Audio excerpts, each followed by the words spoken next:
जय श्री कृष्णा। राधे राधे। आप सभी को गोपाष्टमी पर्व की हार्दिक शुभकामनाएं। आज के दिन गौ माता और बछड़े की पूजा की जाती है, जिससे हमें भगवान श्री कृष्ण और गौ माता का आशीर्वाद प्राप्त होता है। गौ माता में हमारे सभी देवी देवता का निवास करते हैं। गौ माता की पूजा करने से हमें हमारे सभी देवी देवताओं का आशीर्वाद भी मिलता है। तो अब सुनेंगे गोपाष्टमी की पौराणिक कथा। इस कथा को आप सभी अंत तक पूरा सुनिएगा और बीच बीच में हुंकार भरते रहिएगा। गोपाष्टमी के दिन गौ माता की पूजा करके इस कथा को सुनने से हमारी सारी मनोकामनाएं पूर्ण होती है और हमारे घर में अन्न धन और सुख सौभाग्य का वास होता है। श्री कृष्ण भगवान की जय हो, गणेश जी की जय हो। तो जय गणेश जी की कहानी।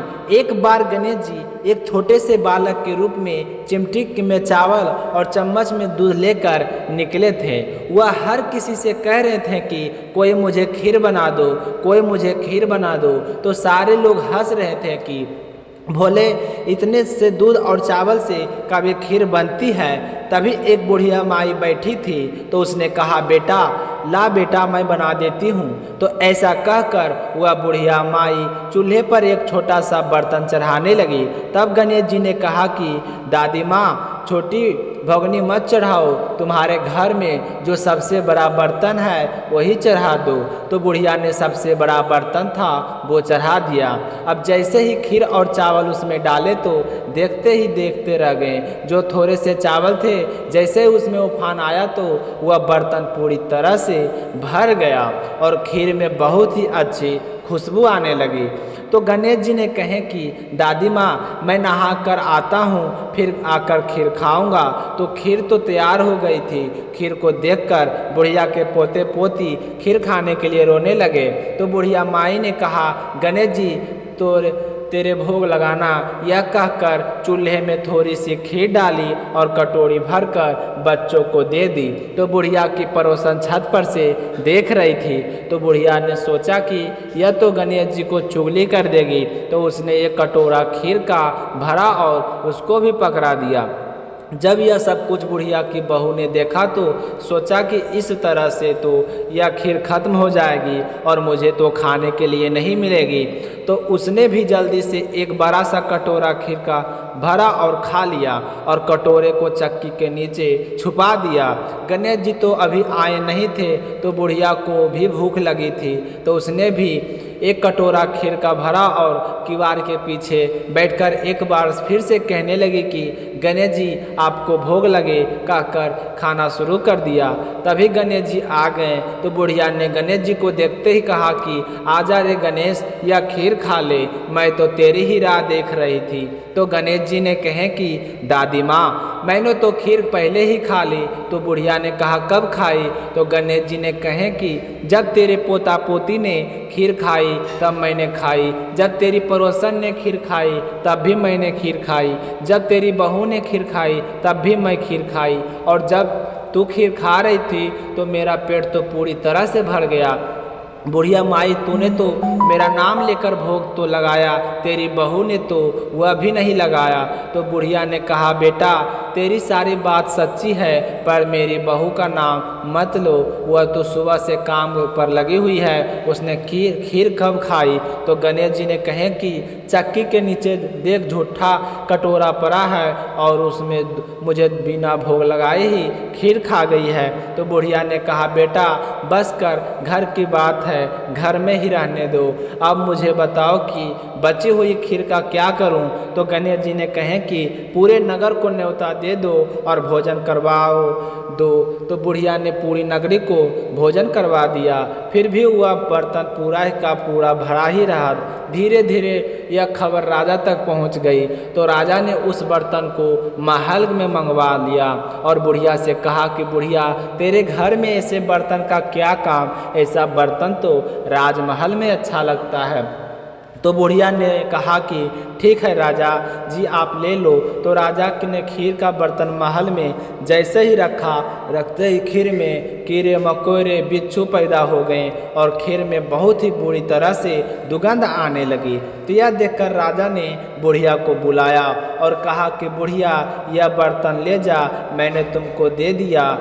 तो बुढ़िया ने कहा कि राजा, अगर आप देते तो पहले देते, यह तो बर्तन मुझे मेरे गणेश जी ने दिए हैं। तो बुढ़िया ने बर्तन वापस उठाया और अपने झोपड़ी में ले गई। तो उसके झोपड़ी में आते ही खीर से सुगंधित हो गई, सारे बिच्छू ककोड़े सब गायब हो गए। तो बुढ़िया ने गणेश जी से कहा कि गणेश जी, अब मैं बची हुई खीर का क्या करूं?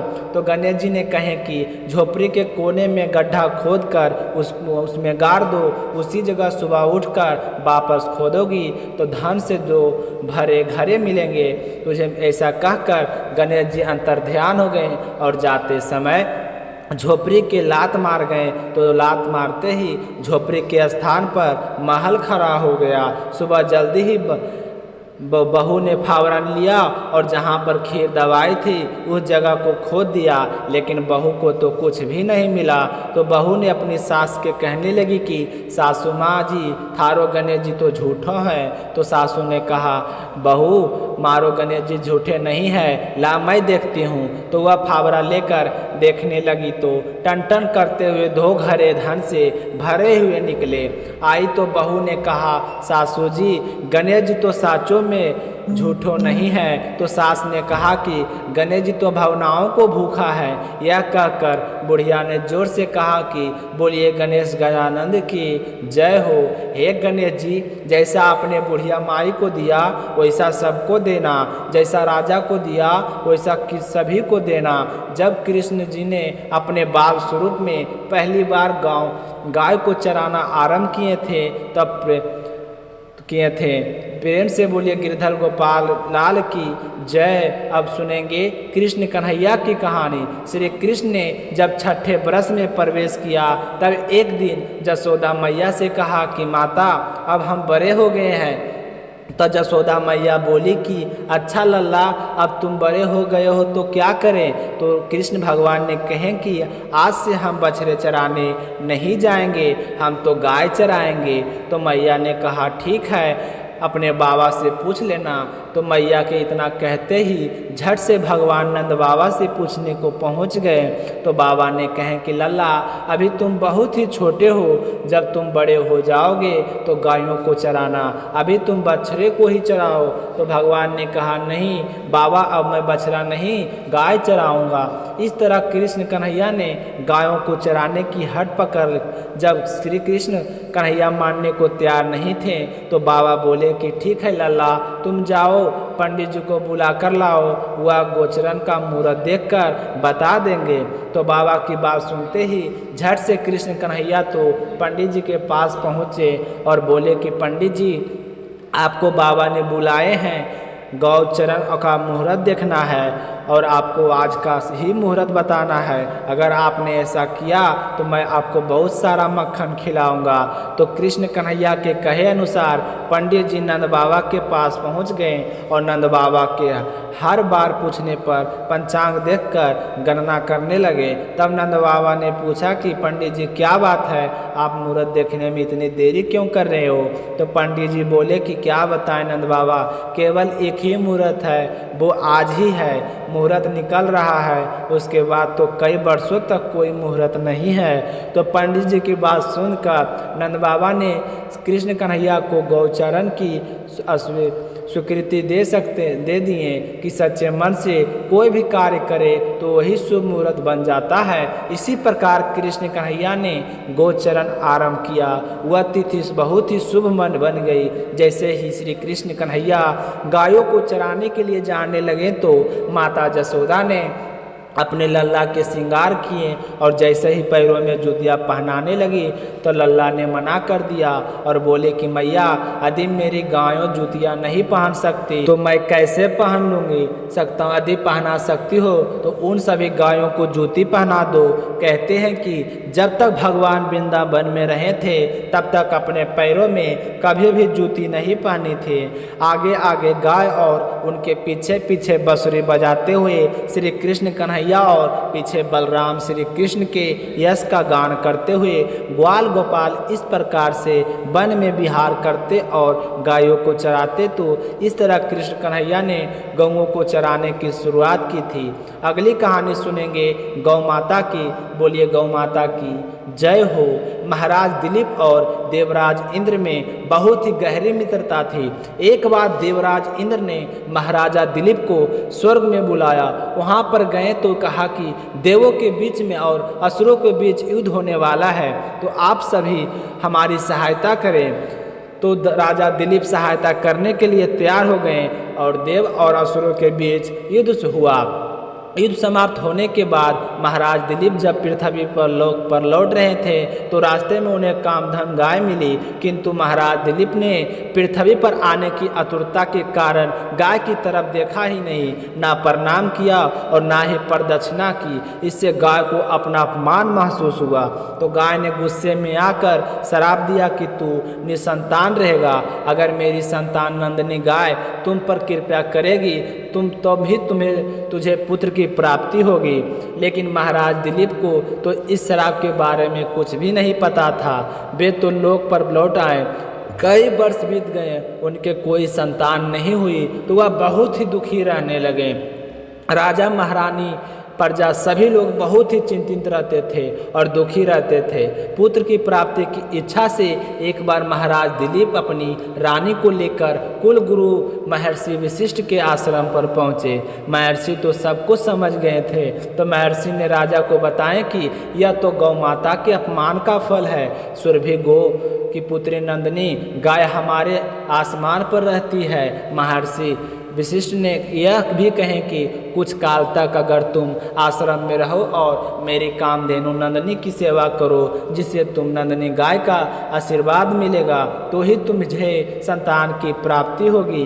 तो महाराज गुरुशिष्ट गुरु की आज्ञा से स्वीकार कर ले और महारानी दक्षिणा प्रातः काल के उस गाय को माता की भली भांति पूजा करती रहती थी। आरती उतारकर महाराज दिलीप के साथ वन में चराने के लिए विदा करती थी। महाराज दिलीप दिन भर छाया में की भांति उस गाय का अनुमगन करते रहते। उसके ठहरने पर ठहरते, चलने पर चलते, बैठने पर बैठते, जल पीने पर जल पीते। शाम होने पर गाय को आगे आगे और स्वयं उसके पीछे चलते और लेकर आश्रम को पहुँचते। तो महारानी देवी सुलक्षणा हाथ में अक्षत पात्र लेकर उसकी प्रदक्षिणा करके उसे प्रणाम करती और अक्षत आदि से पुत्र प्राप्ति रूप में अपशिष्ट सिंधि देने वाली उस नंदिनी गाय का विधिव्रत पूजा किया करती। फिर नंदिनी अपने बछड़े को दूध पिलाती। रात्रि में महाराज और महारानी अपने हाथों से कोमल हरित घास और फूल खिलाकर उसकी प्रति तृप्ति करते और उसके विश्वास करने पर ही स्वयं विश्राम करते थे। इसी तरह उसकी परिचर्या करते करते 21 दिन हो गए थे। एक दिन वन में नंदिनी गाय को महाराज ले गए थे तो उसके साथ चल रहे थे। तो क्षण भर के लिए प्राकृतिक सुंदरता में महाराज की निगाहें अटक गई। तभी उन्हें नंदिनी गाय की आवाज़ सुनाई दी। वह एक भयानक सिंह के पंजों में फंसी हुई छटपटा रही थी। उन्होंने आक्रामक सिंह को मारने के लिए अपनी तरकस से तीर निकालना चाहा, किंतु उनका हाथ जलद होकर वहीं पर अटक गया। वे चित्र दिखे और खड़े रह गए और भीतर ही भीतर छटपटाने लगे।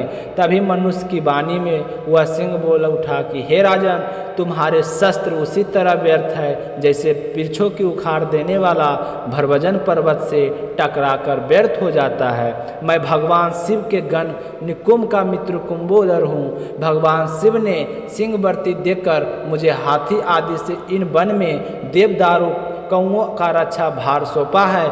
इस समय जो भी जीवित सर्वप्रथम दृष्टि पथ में आता है उसी का मैं भजन करता हूँ। इस गाय ने इस सुरक्षित वन में प्रवेश करने की चेष्टा की है और मेरे भोजन की बेला में यह मेरे सम्मुख आई है, इसलिए मैं इसे खाकर अपनी भूख शांत करूँगा। तुम लज्जा और गलीन छोड़कर वापस लौट जाओ।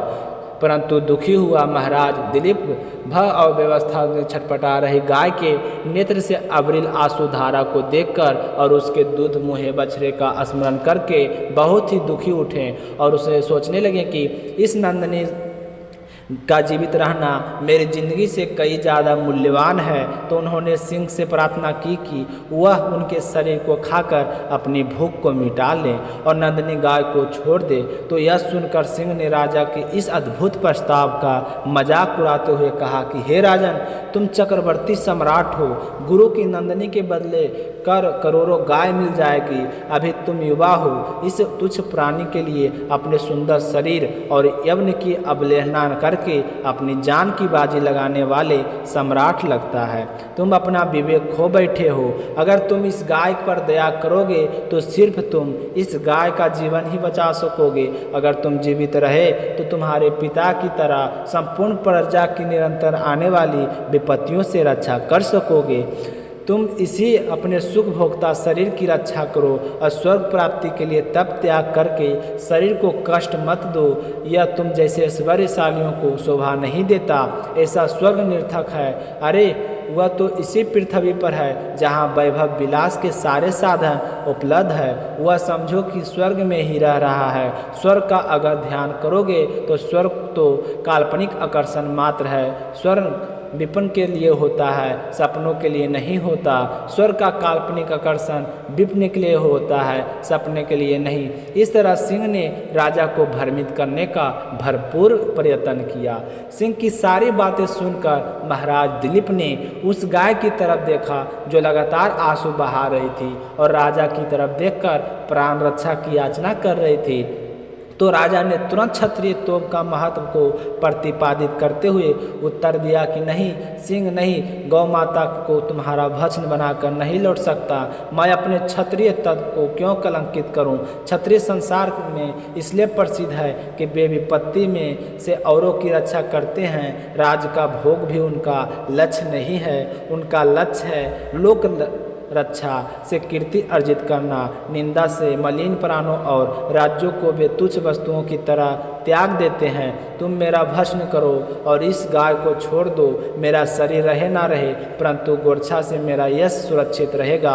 संसार यही कहेगा कि गौ माता की रक्षा के लिए एक सूर्यवंश के राजा ने अपने प्राणों को आहुति दे दी थी। एक चक्रवर्ती सम्राट के प्राणों से भी अधिक मूल्यवान एक गाय है। सिंह ने कहा, अगर अपना शरीर मुझे सौंपना चाहते हो तो ठीक है, आ जाओ। तो महाराज दिलीप ने अपने शास्त्रों को फेंक दिया और उस सिंह के आगे अपने शरीर का मांस पिंड की तरह खाने के लिए डाल दिया और वह सिर झुकाए आक्रमण की तरह परीक्षा करने लगे। तभी आकाश से फूलों की वर्षा होने लगी।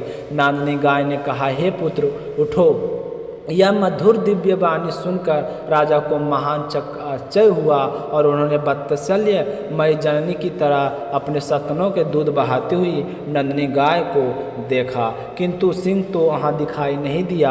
आश्चर्यचकित हुए राजा दिलीप ने नंदनी गाय की, हे सत्य पुरुष, तुम्हारी परीक्षा लेने के लिए मैंने ही माया से सिंह की सृष्टि की थी। महर्षि वशिष्ठ के प्रभाव से यमराज भी मुझे प्रहार नहीं कर सकते हैं, तो अन्य की सिंह की क्या हिम्मत जो मुझे पर प्रहार करे। मैं तुमसे बहुत ही खुश हूँ। तुम मुझसे वरदान मांगो। तुम मुझे दूध देने वाली मामूली गाय मत समझो, अब भी तू संपूर्ण मनोकामना को पूर्ण करने वाली काम देन जानूँ। तो राजा ने दोनों हाथ जोड़कर वास चलाने वाले पुत्रों की याचना नंदनी से की थी। तो नंदनी ने कहा, तथास्तु।